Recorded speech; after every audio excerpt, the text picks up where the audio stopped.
सप्रेम नमस्कार मित्रों, मैं कुलकर्णी विजय कुमार मधुकर्रा आप सभी का स्वागत करता। आज यूं ही बैठे बैठे कुछ रचना पढ़ रहा था।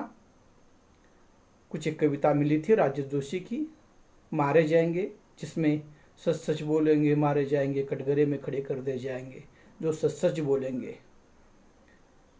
इस तरह की वो कविता है और वो पढ़ते पढ़ते मन में मेरे अपने विचारों की श्रृंखला आरंभ हुई और उससे कुछ अलग ही निर्मित हुआ।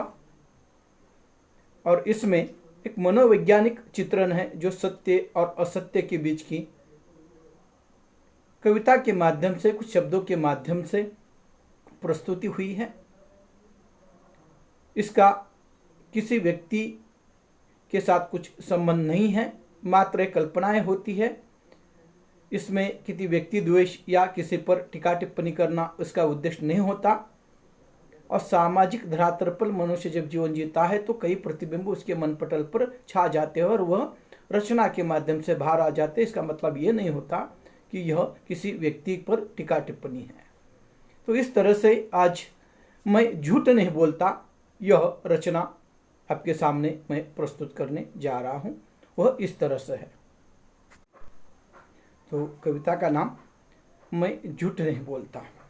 माफ करो साहब, मैं झूठ नहीं बोलता। माफ करो साहब, मैं झूठ नहीं बोलता। गधे को कभी घोड़ा नहीं बोलता। माफ करो साहब, मैं झूठ नहीं बोलता। गधे को कभी घोड़ा नहीं बोलता।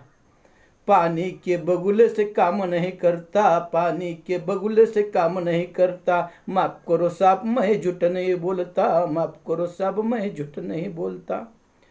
मेहनत से मेरे कपड़े है गंदे। मेहनत से मेरे कपड़े है गंदे।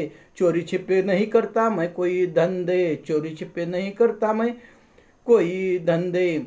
खाता हूँ मेहनत के पसीने की रोटी। खाता हूँ मेहनत के पसीने की रोटी। भले हो आधी जली हुई भूटी। भले ही हो वह आधी जली हुई भूटी। माफ करना साहब, मैं झूठ नहीं बोलता। माफ करना साहब, मैं झूठ नहीं बोलता। गधे को कभी घोड़ा नहीं बोलता। गधे को कभी घोड़ा नहीं बोलता।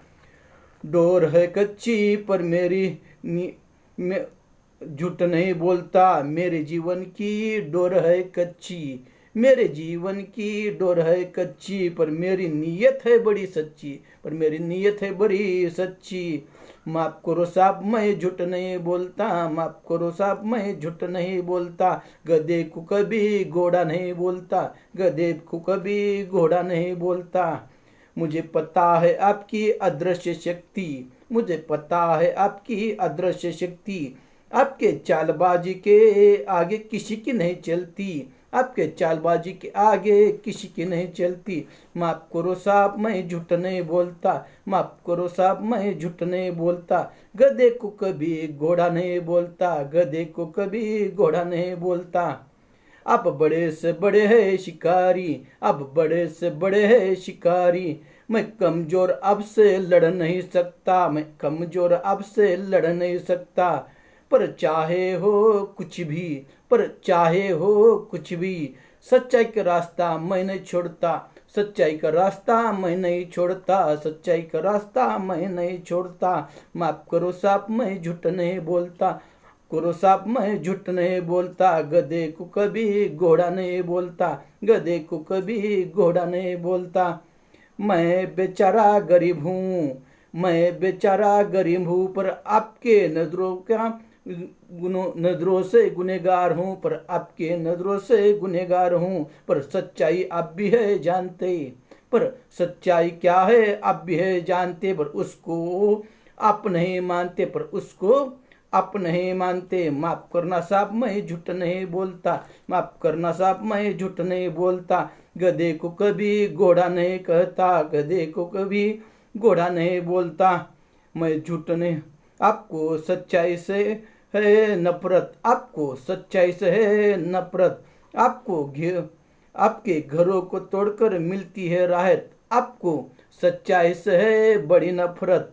आपको घरों को तोड़कर मिलती है राहत। माफ करना साहब, मैं झूठ नहीं बोलता, गधे को कभी घोड़ा नहीं बोलता, गधे को कभी घोड़ा नहीं बोलता।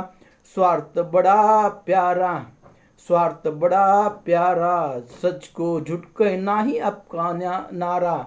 स्वार्थ आपको बड़ा है प्यारा, सच को झूठ कहना ही आपका है नारा। माफ करना साहब, मैं झूठ नहीं बोलता, माफ करना साहब, मैं झूठ नहीं बोलता, गधे को कभी घोड़ा नहीं बोलता, गधे को कभी घोड़ा नहीं बोलता।